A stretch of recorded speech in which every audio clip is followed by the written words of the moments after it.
Alright, you guys. Anybody who's got an Alien ESC, I'm going to quickly show you something here. You can go to Fastlane RCs. Let's get the pop-up down. And go to Motors ESCs. Scroll down. Read before you buy. These are advanced ESCs. If you don't know what you're doing and you think you're flashing it and you're not, and you're trying to run an ESC default program for a boat on a surface vehicle, you are going to burn up that ESC. Whose fault is that? There's plenty of information online. Everything I was able to find myself to get it all updated from Alien ESC. Some of their programs are outdated, so you need to be able to go through them. Simply, you have downloads. Little links. Click here, click here, click here, here, here. Follow it, and it even shows you what the screen should look like. So,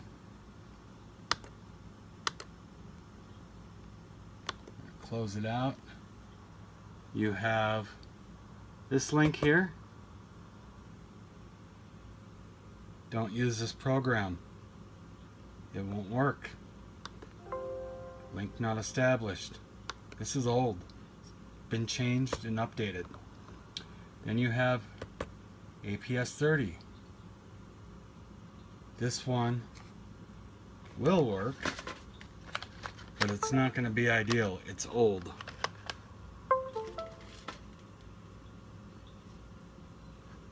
We'll go back.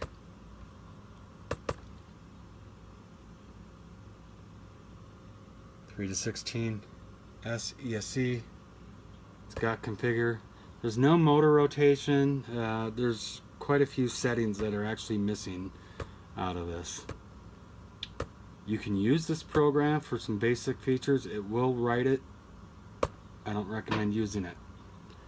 This is the one you want.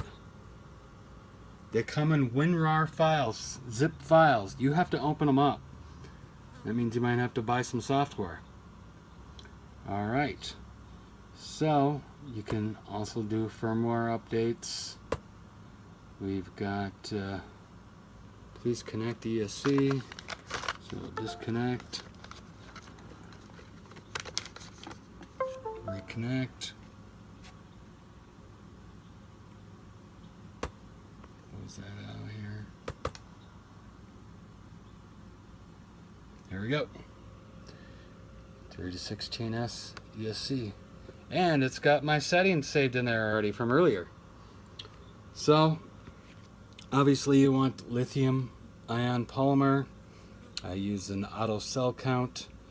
You should use auto in my personal opinion. I've got low voltage cutoff at 3.5 and it's a slow cutoff, so it'll allow it to drive back to me. Throttle.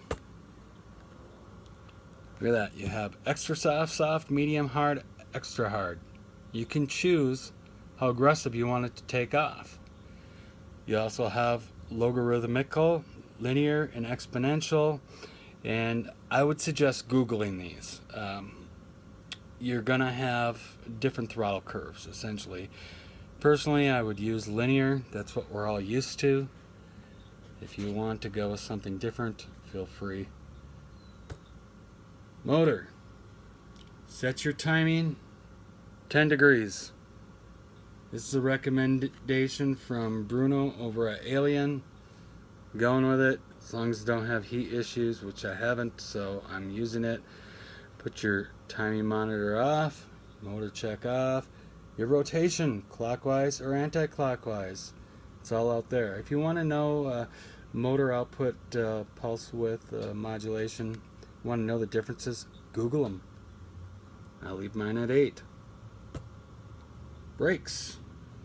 You can play with it. It's going to vary. It depends on what you like. Obviously, if you have it off, guess what's going to happen? Obviously, if you have it at 100%, guess what's going to happen? So play around with the settings until you find one that you like. Power. You got forward limitations, you've got, let's put a reverse limitation. You don't need full, unless you prefer full speed in reverse, that's up to you. Start power. You can choose any one of these. You know, if you got it so low that it's struggling to get moving, well then you're gonna have to move it up.